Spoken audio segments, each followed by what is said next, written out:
Hi செல்லக்குட்டீஸ், இன்னைக்கு ஒரு mini vlog பார்த்தலாமா? வாங்க. இது செவ்வாய்க்கிழமை ஈவினிங் எடுத்த விளாக் தான். சாமி கும்பிடணும், அதனால் கால்கை மஞ்சளாக கழுவிட்டு வந்தாச்சு. எங்கள் பாப்பா வந்து வெத்தலை தீபம் ஏற்றி சாமி கும்பிட்டுருந்தா. நானும் வந்துட்டு சாமியை கும்பிட்டுட்டு அப்படியே நைட்டுக்கு சமைக்க வேண்டியது தான். நான் நைட்டு என்ன பண்ண போகிறேன் அப்படின்னா, உப்புமா தான் வந்து பண்ண போகிறேன்.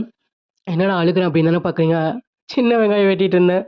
ஸோ சின்ன வெங்காயம் வந்து உப்புமாவுக்கு போட்டால் ரொம்ப நல்லாயிருக்கும். இது கூட பீன்ஸு, கேரட்டு எல்லாமே வந்துட்டு நறுக்கி வச்சுருக்கேன். ரவையை வந்து கொஞ்சமாக நான் வந்து தேங்காய் எண்ணெயில் தான் மோஸ்ட்லி பண்ணுவேன். தேங்காய் எண்ணெய் கொஞ்சம் ஊற்றி தேங்காய் எண்ணெயில் நல்லா வந்து வறுத்து எடுத்துக்கலாம்.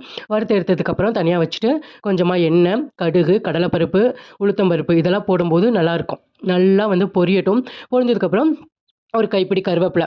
அது சத்தம் கேட்கும்போது எப்படி இருக்கும் தெரியுமா? அதுக்கப்புறம் நறுக்கி வச்சிருந்தேன் சின்ன வெங்காயமும் நான் வந்து 2 பச்சை மிளகா போட்டிருக்கேன்.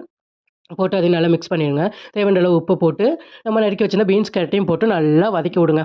அது வதங்குறதுக்குள்ள நம்ம கிச்சனை கிளீன் பண்ணிடலான்னு சொல்லிட்டு, கிடக்கிற பாத்திரத்தெல்லாம் சிங்க்ல எடுத்து போட்டுட்டு, கிச்சனை ஸ்லாஃபை வந்து கிளீன் பண்ணிட்டு இருந்தேன். ரவையை பொறுத்த வரைக்கும் 1 டம்ளருக்கு நான் மோஸ்ட்லி சம்பா ரவை தான் பண்ணுவேன். 1 டம்ளருக்கு 2 டம்ளர் தண்ணி கரெக்ட்டா இருக்கும்.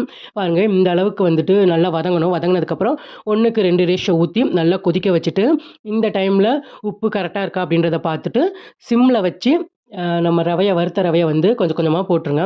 போட்டுட்டு சிம்லயே வச்சு நல்லா மிக்ஸ் பண்ணுங்க. நல்லா பொல பொலன்னு இருக்கும். டேஸ்ட்டும் ரொம்ப நல்லாயிருக்கும்.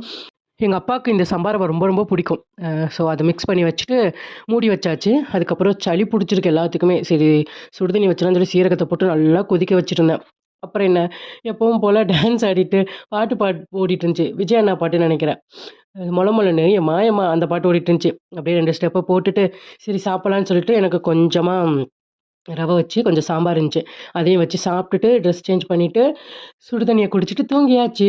ஓகே செல்லக்குட்டீஸ், bye. Love you so much. ஹேப்பியா இருங்க, சேஃபா இருங்க.